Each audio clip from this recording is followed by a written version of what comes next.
Ninanakawan na buong bansa, ginagago na tayo, tapos sasabihin nyo, trabaho lang. Eh, yung PPNP, ganun din kayo eh. Ninanakawan na, ginagago na tayo, inaabuso na, ginagamit kayo para tarantaduhin ng bansa. Sasabihin nyo, trabaho lang. Bawat administration, paggrabe ng paggrabe, except for the Duterte administration, he was able to be magan enough, he was magan enough, natakot yung mga kriminal, natakot yung mga kurap. Kaya nga nag-rebound eh. At ngayon, ginagawan siya ng kwento, siya yung walang niya. Nagsani puwersa lahat eh. Dilaw, mga drug syndicate, mga tiwaling opisyal, lahat sama-sama, oligarchs, para birahin ng Duterte. People behind this administration do not deserve to lead the Filipino people. Do not deserve to be in government much further. Because wala silang pakialam sa taong bayan. Ang Pilipinas, malapit nang maging narco-state. Ganun kadelikado tayo. Malapit na tayo maging komunista. At pagka naging komunista, ang gobyerno, pwedeng option ng Marcos, iwanan na lang basta tayo at ang maiiwan, yung komunistang gobyerno na pwedeng humingi ng tulong sa mga komunist na dayuhan.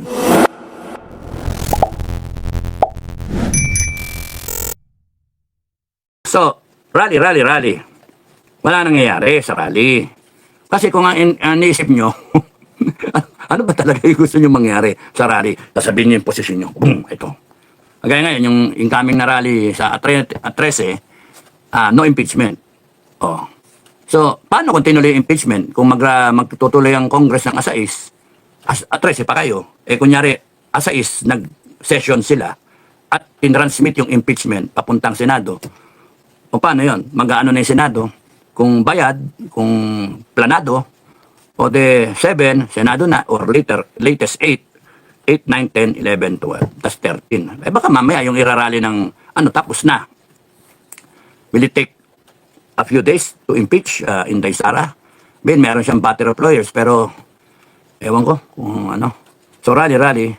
So, ang isipin pa niya na magiging salita nila, pati sa mainstream media, ang mga tao, binabayaran ng Duterte o inaano ng mga Duterte na magsalita para pigilan ang impeachment kasi guilty eh. Yung gano'n na magiging ano nila, mga PI talaga eh. Ganyan yung magiging narrative. Pati yung mga bayad na troll, bayad na mainstream media, bayad na vlogger, yun yung magiging ano nila eh, salita nila, narrative. Pinipigilan yung ano kasi guilty. Na? Pero nakakalimutan ng taong bayan, yung mga tanga, no? Nakakalimutan ninyo na wala na nga budget na intelligence fund, CIF, ang Office of the Vice President, pero silang lahat meron. Napaka-importante ng 125 million. Confidential fund nga. Mga walang niya talaga to. Abusado talaga. Ngayon, kung rally, para lang sabihin niyo yung sama ng loob nyo, kulang. I hope it sinks into your head. Kayong mga leader, I hope it sinks into your head. Bagong taon eh. Job. Pwedeng umilag siya. Wala sa line of fire. Kasi pagka dumiretsong ganyan yan, sa ulo, sapol. Pero nakaganyan siya. Tatama lang yung guantes. Di ba? Pero kunyaring malakas yung jab mo, pumasok, nabukato, pumasok, may puntos. Pero jab, no? Makapal ang muka. So, iwas lang siya sa line of fire. So, nakaganyan siya. Gumanon siya. Dito tumama. O, hindi pa rin siya tamaan. Ang masama, yung counter punch. Pagka siya, naka-counter jab o counter punch, ito ang tamaan. Yun yung ginagawa ng administration. Na? Kaya tatanungin ko ulit eh. Mga leader, simbahan, katoliko, INC, OJC, lahat ng multisectoral leaders ng bansang Pilipinas na nagwo-worry. Na nagwo-worry sa ano natin, sa bansa natin. Kami nagwo-worry kami, kayo nagwo-worry kayo. Ano ang objective ninyo? If the objective is just to say, yung sama ng loob nyo, isang taon mahigit na natin sinasabi sama ng loob natin. Wala nakikinig. Wala. Brazenly, ang kakapal ng muka, ayan na naman ang budget. Budget season na naman. Tapos na. Pirma.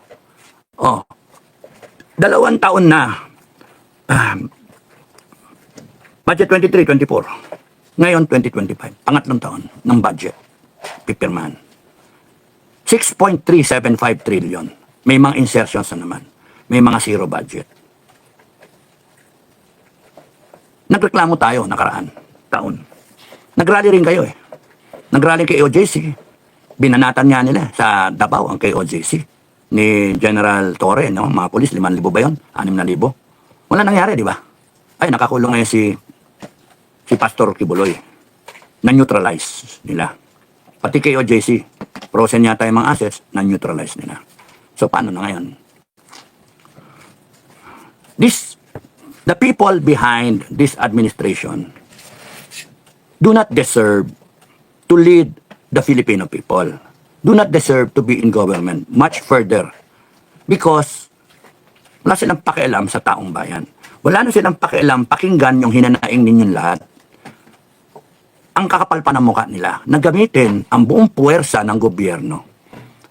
Bayaran nila lahat, sirain lahat ng institusyon, hanggang korte, hanggang judiciary, AFP-PNP.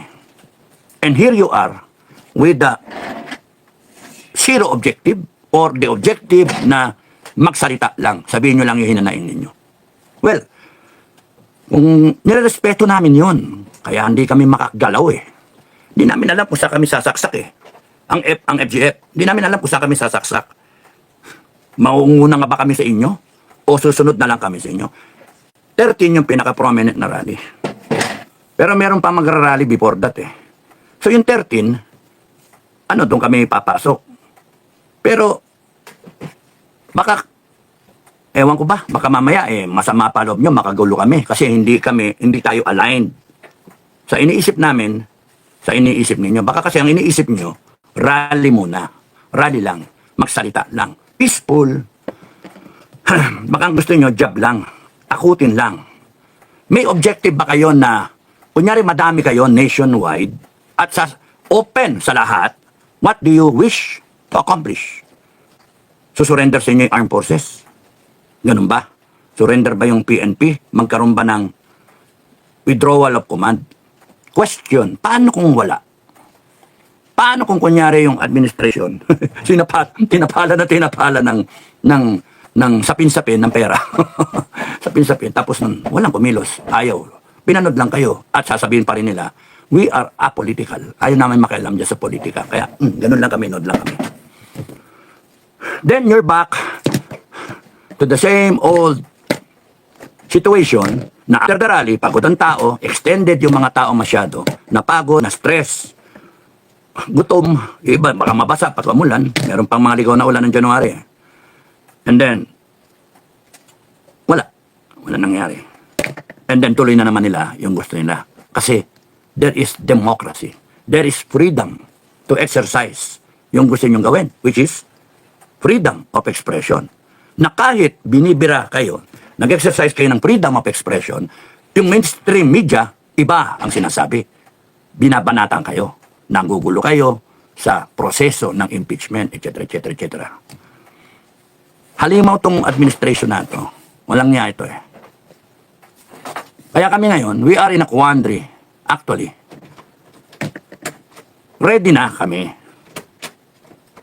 Ready na kami, pero hindi kami makagalaw. Dahil sa nirerespeto namin kayo. Nirerespeto namin si Inday. Nirerespeto namin mga leader. Nirerespeto namin yung ibang grupo. Wala naman respeto sa amin yung iba. Na hindi nga kami tanungin kung anong iniisip namin eh. Kaya nga sabi ko kay Commander Bukay, hayaan na lang kaya natin yung mga yan, panoorin na lang natin. Pagka wala talaga nangyari, doon tayo bumanat. Kasi para tayong masama pa niyan eh. Na may ibang vlogger na allied to the Dutertes. Bira-bira sila, sige bira nila. Pero hindi nila kinakapture o ginagawang content yung namumuuna na mga bagay, kinukuha nila yung INC, pero yung FGF wala eh. Hindi nila inaano eh. So, it comes to mind, nasabi ko, baka natatakot sila sa atin. pati yung Duterte Camp, natatakot sila sa atin. What we are capable of doing. Baka ayaw nila ng patayan, ayaw nila ng well, kung ganun, wag na lang. No? Kung ganun. Kasi, baka may alam kayo na mas maganda na solusyon sa Pilipinas, bahala kayo sa Pilipinas. Basta sa akin, sinasabi ko, sa amin, ang sinasabi namin, ano sobrang paggrabe na pa ng paggrabe, bawat administration, paggrabe ng paggrabe, except for the Duterte administration, he was able to be magan enough, he was magan enough, natakot yung mga kriminal, natakot yung mga kurap. Kaya nga nag-rebound At ngayon, ginagawan siya ng kwento. Siya yung walang niya. Nagsani puwersa lahat Dilaw, mga drug syndicate, mga tiwaling opisyal, lahat, sama-sama, oligarchs, para birahin ng Duterte. Yan yung problema ng At kung hindi kayo mag-iisip ng this has to end, hindi yung we just have to survive every round to retain the title, or how will you win a fight kung hindi ka bumubuntal? Jab-jab ka lang, wala ka man lang kombinasyon, ang kalaban mo nagko-kombinasyon laban sa iyo. Sige, panakaw. How will you win? Ang nasa libro natin, ang playbook natin, pagalingan tayo. Rally, rally, rally, kanya-kanya tayo. Walang coordination. Mga vlogger, walang coordination. Kanya-kanya, pagalingan. Baka inahabol nyo, ano lang. Views. Bahala kayo, mag-views kayo na mag-views. Mag-content kayo kung gusto nyo. Pero kami sinasabi namin, ang Pilipinas, malapit nang maging narco state. Ganun kadelikado tayo. Malapit na tayong maging komunista. At pagka naging komunista, ang gobyerno, pwedeng option ng Marcos, iwanan na lang basta tayo, at ang maiiwan, yung komunistang gobyerno na pwedeng humingi ng tulong sa mga komunist na dayuhan. Ang dami yan, di ba? Russia, China, may mga allies, doon kukuha. And then, boom ko na, wala na. Ano gawin nyo? Hingi kayong tulong sa Amerika. Amerika nga, nagmumroblema rin sa sarili. So, yung, indecisiveness really will defeat the Filipino people. Indecisiveness. Not even understanding what is at stake will defeat us. Kanya-kanya tayo kanya-kanyang salita, kanya-kanyang putya, yung iba, minamasama pa ako. No, gagamit ng content na ako pa yung gagawing mukha ko pa i-display dun sa icon, mukha ko pa nakalagay, tapos putang inang yan. Mga walang, hindi nyo ba isipin na napapasama ako? Hindi nyo ba isipin na pwede sa akin yung magalit? And then, ako papatay. Kayo hindi kayo papapatay, mga vlogger. Ako ang papapatay, mukha ko nilagay nyo dun Puta na talaga mga Pilipino, Nakakainis Ayoko nung ganun na gagamitin nyo yung mukha namin ni Commander Bukay, gagawin yung content para kumita kayo. Kung gagamitin nyo yung mukha namin para ikalat sa buong Pilipino na dapat tumayo tayo, okay lang yon. Pero yung gagamitin yung mukha namin para gagawin yung content, para papasukin yung inyong mga istorya, yung mga vlog ninyo, tapos wala namang katorya-torya. Anak ng pucha. Is this the people we're trying to save? Natanungan namin sa sarili, is this the Filipino people whose future we are so concerned about? They're not even concerned. Well, anyway. So, kung ako nga masunod effective 5 Ano nga, 2 na ngayon, di ba? Kung ako nasunod, effective 5 Pero, may mga konsiderasyon May mga konsiderasyon. May mga nirespeto ka, nauna yung INC, magrarally sila para namang inunahan mo. Di ba? Sige, mauna na kayo. Tingnan natin. Maganda kung kunyaring bumaliktad ng AAP, PNP, okay na, di ba? Sa rally ng INC, dumami. Ang worry ko lang kunyari, hindi nag-ano yung AAP. Paano kunyaring bumaliktad nga ang AAP, PNP, at ang gustong mangyari maghunta? Anong sagot nyo ron? Mga simbahan, anong sagot nyo? Paano kunyari merong namumuo na mga grupo na hindi papaupuin si Inday Sara, na kayong mga DDS gagamitin lang para to sa rally, and then biglang hindi si Inday nakaupo? Paano ko si Inday mismo ayaw naman umupo? Pero alam ko, tingin ko si Inday ready na umupo yan Alam ko si Inday, the moment she ran for Vice President, alam niya what is at stake. No? Tatay niya, Presidente, alam niya, pinag-usapan niya na mag-anak ng pamilya, pinag-usapan niyan. So, Noon, nung magsimula yan, nung Uniteam, walang iniisip na magiging bangag si BBM, lilitaw yung baho, magiging buhaya, magiging ano, walang pakialam sa Pilipino, magkakamuna ulo. Hindi natin alam lahat yon. So, useless to dwell on it eh. Given na yun ngayon. So, ang tanong, number one question, ano, job-job lang ba? O termination? Yung iba nga, resign eh. So, hindi nga natin alam kung yung iba, walang resign. Yung iba, resign. Ako ang posisyon ko, terminated ka na. Kasi pagka-resign, eh kung ayoko, ano gagawin nyo? Sa akin eh, terminated ka na. So, if we cannot come out with one voice, wala mangyayari sa atin. Tuloy-tuloy bagsak ang Pilipinas. Napirma na yung ano, dapat nga nagagalit tayo kasi yung GAA, yan 2025, pinirmahan yung budget. And then, sige-sige yan na kurakot, di ba? Meanwhile, kayong mga nasa gobyerno, alam nyong mali ang ginagawa. Sige-sige kayo na kinukonsinti ninyo. DBM, Finance, lahat kayo. Kinukonsinti ninyo, National Treasury. Kung umikot talaga ang gulong at kami ang nasunod at nagkaroon ng revolutionary government, bibitayin namin kayo, hayop kayo. Alam nyong mali, sabihin nyong mali.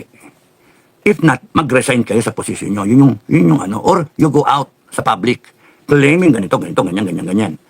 Prinsipyo, hindi yung trabaho lang eh. Butang yan ang trabaho. Ninanakawan na buong bansa, ginagago na tayo, tapos sasabihin nyo, trabaho lang. AFP, PNP, ganun din kayo eh. Ninanakawan na, ginagago na tayo, inaabuso na, ginagamit kayo para tarantaduhin ng bansa. Sasabihin nyo, trabaho lang. This is not the kind of AFP and PNP that we need, that we are paying, that we are maintaining. That's why, umikot lang ang gulong, and if we survive yung revolution, if we survive it, wala, we have to correct it. We have to correct all the wrong things na ginagawa nyo. And I hope Inday Sara will have the courage and the perseverance, the wisdom to correct everything.